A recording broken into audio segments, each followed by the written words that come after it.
¿Cómo fue pasar de la silla presidencial a una cárcel en Miraflores? ¿Qué pasó realmente en las masacres de Sencata, de Sacaba? ¿Usted tiene alguna explicación o a lo mejor ha dado esa su explicación, su versión y no la han creído? Usted dijo que convocaría elecciones en 90 días, pero luego se postuló. ¿Qué cree que pensó la gente joven? ¿Qué efecto causó en ellos acerca de haber incumplido su palabra de una transición neutral? Yanina, ¿por qué cree usted que cuando usted llega a ser presidenta, algunos consideraron su sucesión como un golpe de Estado y otras personas consideraron que era la única vía legal para que este país siga adelante? Me imagino que usted sabe, Yanine, que su ex ministro Murillo está preso en los Estados Unidos. ¿Qué nos puede decir sobre ese tema, pero también sobre el tema de los respiradores y los famosos $500.000? Hay algo que siempre he querido preguntarle y me imagino que también la gente desde sus casas. Esos momentos en que usted fue posesionada como presidenta de Bolivia, ¿cómo los vivió?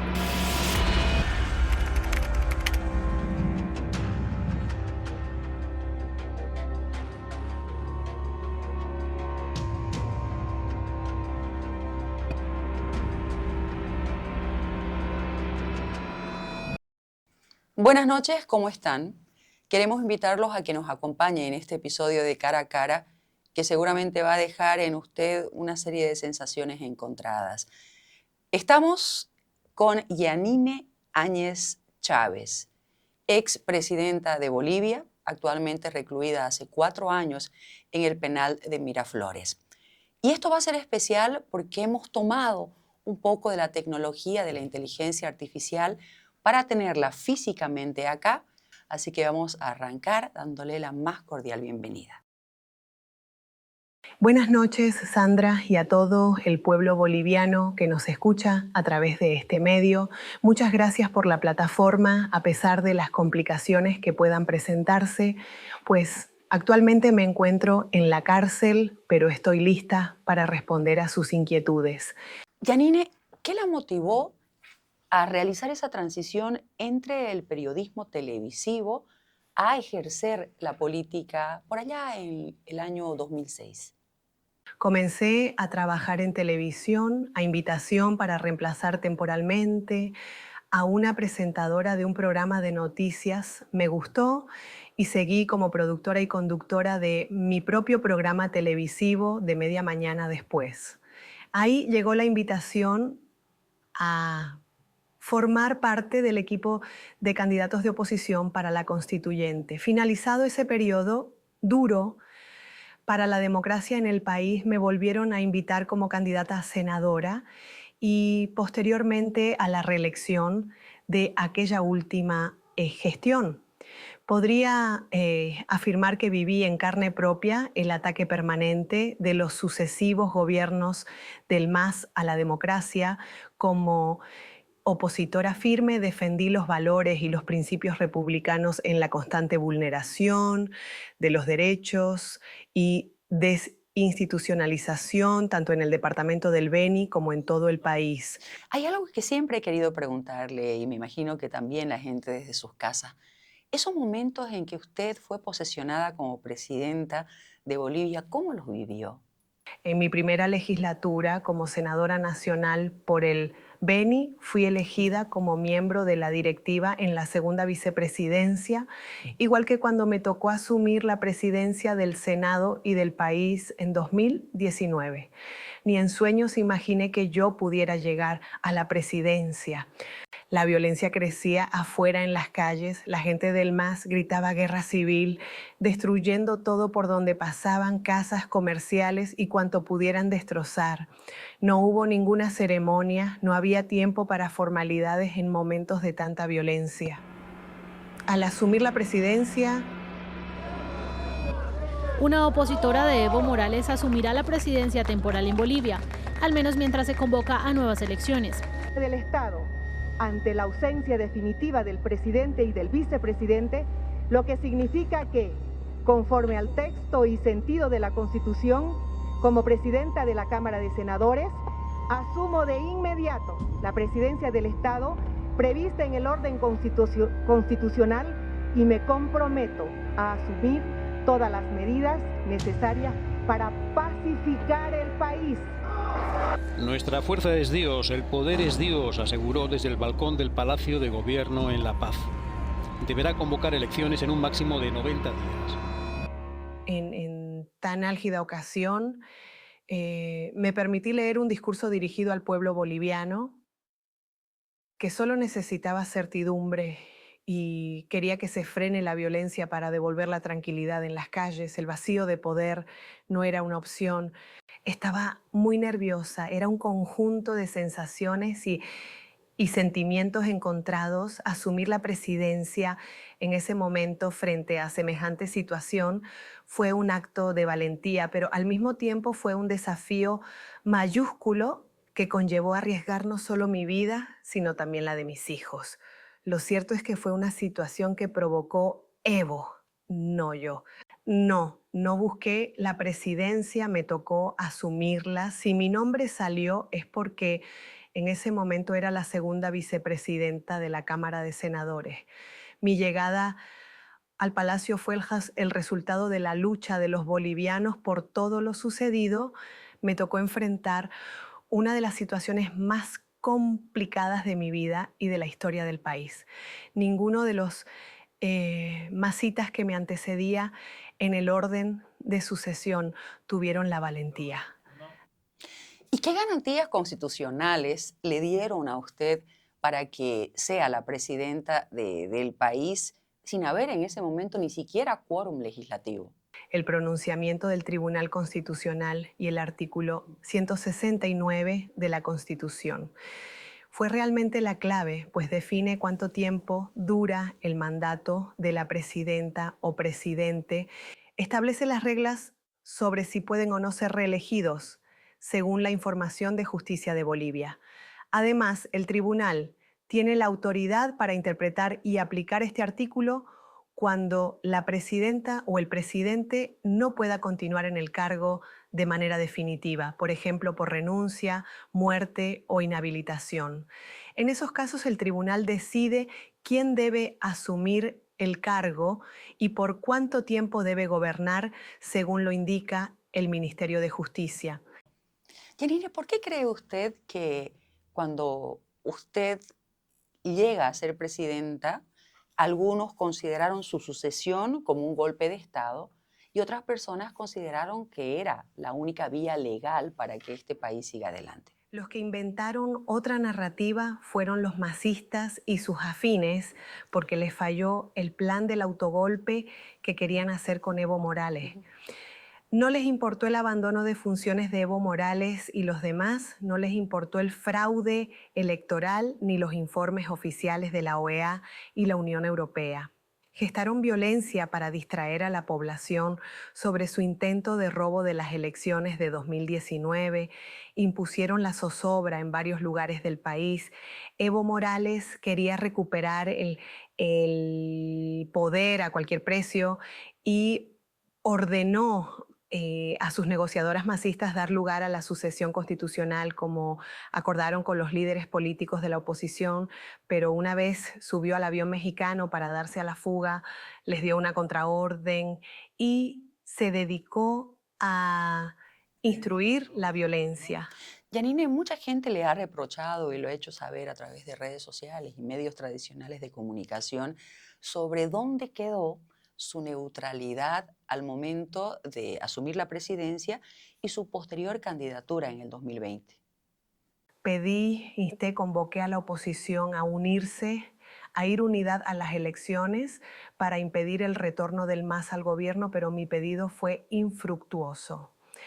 De acuerdo a varios análisis que se hicieron, yo tenía una alta aprobación y favorabilidad en la población al inicio de la pandemia y acepté ser acepté ser la candidata de la unidad opositora boliviana. Sin embargo, tras unos meses vi que no era lo que el pueblo boliviano esperaba y públicamente renuncié a continuar con la candidatura, insistiendo en que también se bajaran los Nastaro, los que no iban a conseguir la mayoría que se necesitaba para lograr que ganara un gobierno diferente al MAS. ¿Cómo evalúa cuando nos encontramos con esto que fue sorpresivo, el COVID-19, acerca de su capacidad de convocar oportunamente a elecciones? Esa decisión no dependió de una persona. El Tribunal Supremo Electoral tuvo su propia interpretación de la situación, al igual que el Consejo de Expertos, constituido por científicos especialistas en salud pública. Las elecciones fueron convocadas oportunamente. Esto es con la ley en la mano y con la mirada en proteger la salud del pueblo boliviano. Si las elecciones convocadas por el gobierno del MAS hubieran respetado el voto popular, hubiera habido segunda vuelta en noviembre de 2019 y un nuevo gobierno. Pero el fraude fue el camino escogido por Evo Morales. La anulación de las elecciones convocadas por él fue aprobada por la Asamblea Legislativa Plurinacional y yo cumplí mi deber y la misión histórica de preservar la democracia. ¿Qué dice sobre aquellas acusaciones de malversación de fondos y enriquecimiento ilícito por parte de alguno de los funcionarios de su gobierno?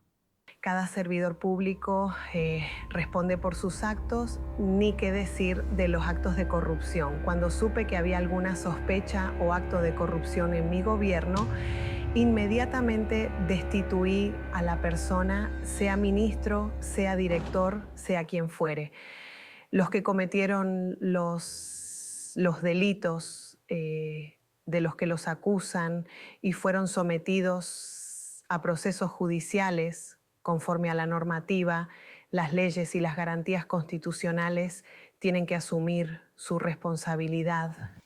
Me imagino que usted sabe, Yanine, que su ex ministro Murillo está preso en los Estados Unidos. ¿Qué nos puede decir sobre ese tema, pero también sobre el tema de los respiradores y los famosos $500.000? Hoy me siento muy indignada y molesta por la posible corrupción en la compra de los respiradores españoles. ¿Cómo es posible que alguien intente robarle a los bolivianos en pleno sacrificio como el que estamos viviendo? Quiero comprometerme ante ustedes a 3 cosas. 1, me comprometo a trabajar para que cada centavo que se hubieran robado sea devuelto. Sobre el caso de los respiradores, apenas conocí el caso, instruí la destitución del ministro de Salud y que la justicia proceda con la investigación. Destitución fulminante y arresto policial del ministro boliviano de Salud, Marcelo Navajas. Apenas llevaba un mes y medio en el cargo y es el protagonista del mayor escándalo de corrupción que ha salpicado al gobierno interino de Yanine Áñez. Se ha cometido la injusticia incluso de casi llevar hasta la muerte, procesando y privando de sus derechos a la ministra que lo sucedió, la doctora Heidi Roca de Sangüesa. Una terrible injusticia porque ella no tuvo nada que ver en la compra de respiradores chinos. En el otro caso fue detenido el doctor Navaja, pero sigo pensando que fue un intento de negociado de la gente de Gabriela Montaño, ¿no? en el ministerio.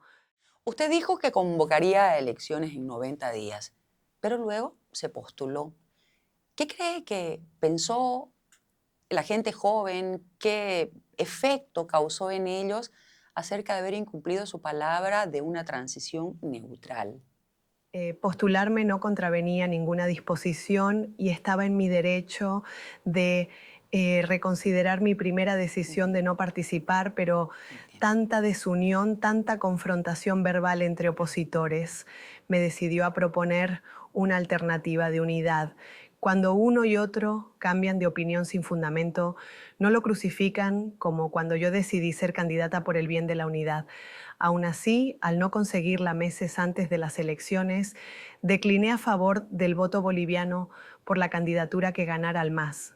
Prometí elecciones en 90 días en condiciones normales. Nadie podía adivinar que en marzo la pandemia del virus del COVID atacaría al país y a la mayoría de las naciones del mundo. Si las elecciones se postergaron unos meses, fue estrictamente por el deber presidencial de garantizar el derecho humano a la vida y a la salud y no exponer a la población al contacto y al contagio. No fue una imposición mía, sino una recomendación del grupo de expertos en salud pública que hacía la evaluación correspondiente y del Tribunal Supremo Electoral. Me imagino que lo que usted está pasando o viene pasando durante todos estos años debe ser durísimo. No lo podemos entender porque no podemos ponernos en sus zapatos. ¿Qué elementos jurídicos han sido vulnerados a criterio suyo dentro de su proceso judicial? Todos los principios que rigen al derecho y a la justicia. Todos vulneran los derechos fundamentales de una persona a las garantías judiciales, el derecho al debido proceso, juicio de responsabilidades como expresidente, a la defensa material y técnica, a la libertad, a la presunción de inocencia, a la presencia en el propio juicio, a las pruebas de descargo, etcétera, etcétera. ¿Cómo ha sido durante todos estos años pasar de la silla presidencial a estar tras las rejas del penal de mujeres de Miraflores? Unos hechos que el oficialismo calificó de golpe de Estado. Tanto la defensa como la Fiscalía, el Ministerio de Gobierno y la Procuraduría del Estado han anunciado que apelarán el fallo una vez se conozca la sentencia al completo. No hubo golpe de Estado, así lo ha asegurado la expresidenta interina de Bolivia, Yanine Áñez, a su llegada a La Paz, tras ser detenida por los cargos de sedición y terrorismo.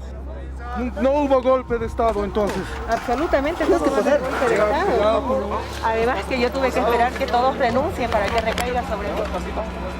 Considerando estar alejada de sus hijos, haberse perdido el crecimiento de su nietito, ¿cómo se ha sentido?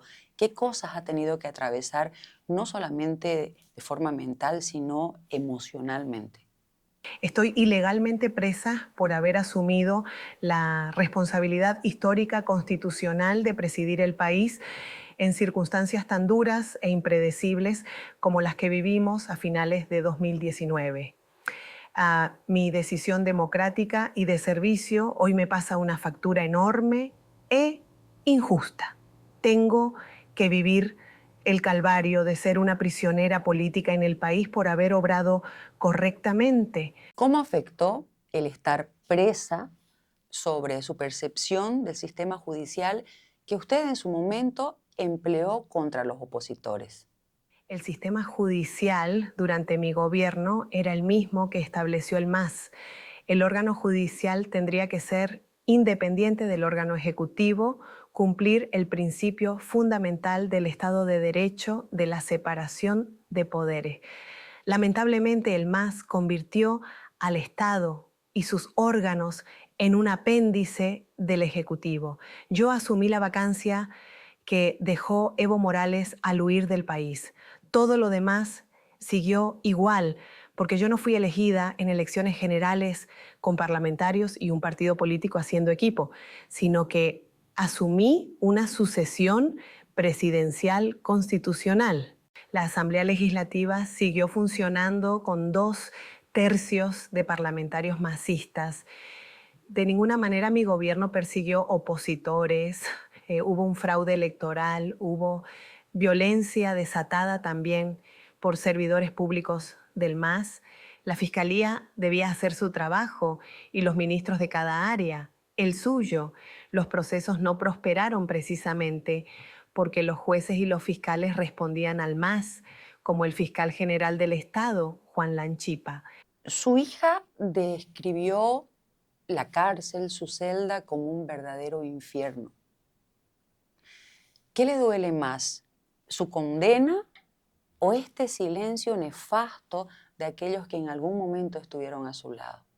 Es un infierno saberse inocente y aún así privada de libertad por orden de maleantes como Evo Morales. A nadie le gustaría que lo encarcelen sin haber cometido ningún delito. Lo único que me duele es el tiempo robado de vida junto a los míos, junto a mis hijos. También me duele ver la situación del pueblo boliviano sometido a esta crisis económica nunca vista en este siglo. Filas por todo, todos los conductores de vehículos en los surtidores pasando el día o la noche para abastecerse, las familias en la fila para conseguir una garrafa de gas o combustible con su galón, el transporte pesado en las filas del diésel, los productores que tanto lo necesitan para trabajar en el campo. Duele el país, duele el sufrimiento de las familias bolivianas.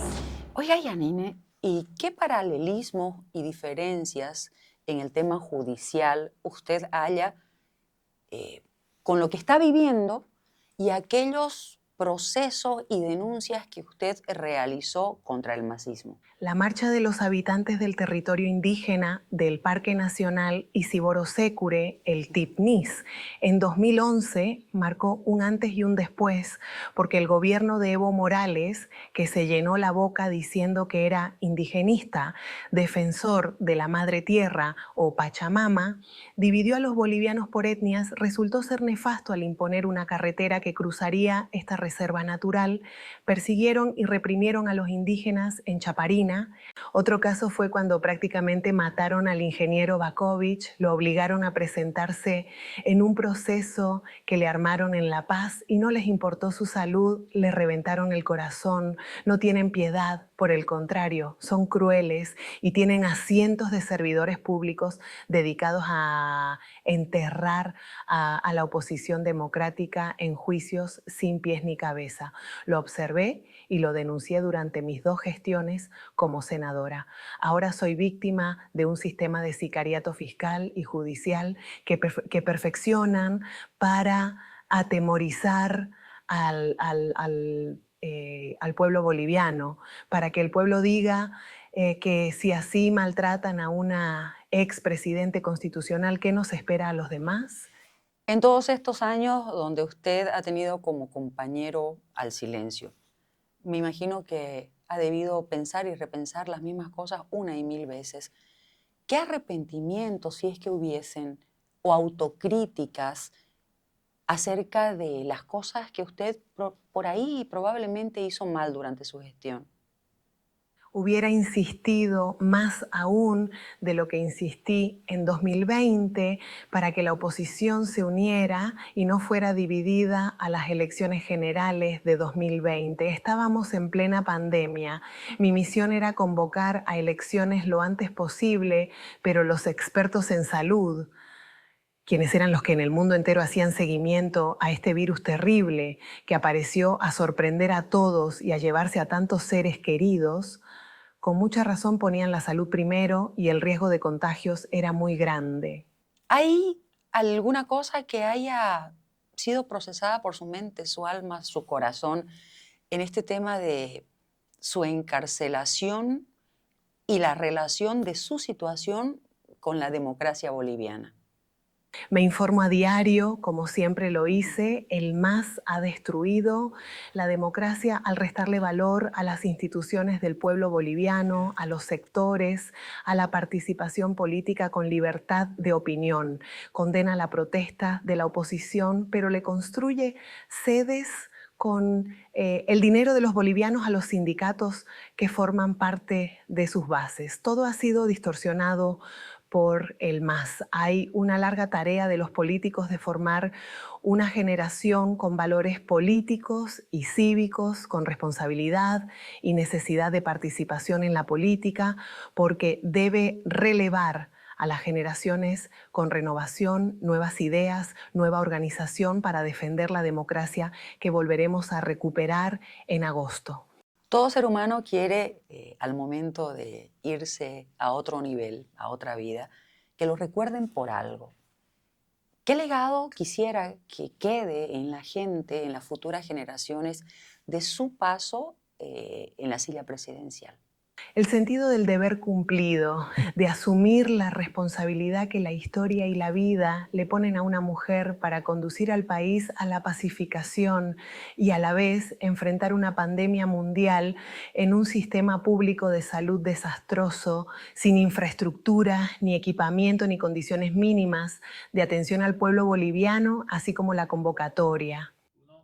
Yanina, hay cosas que todavía están irresueltas, que no se sabe la verdad, a ciencia cierta. Hay versiones de acá, versiones de allá.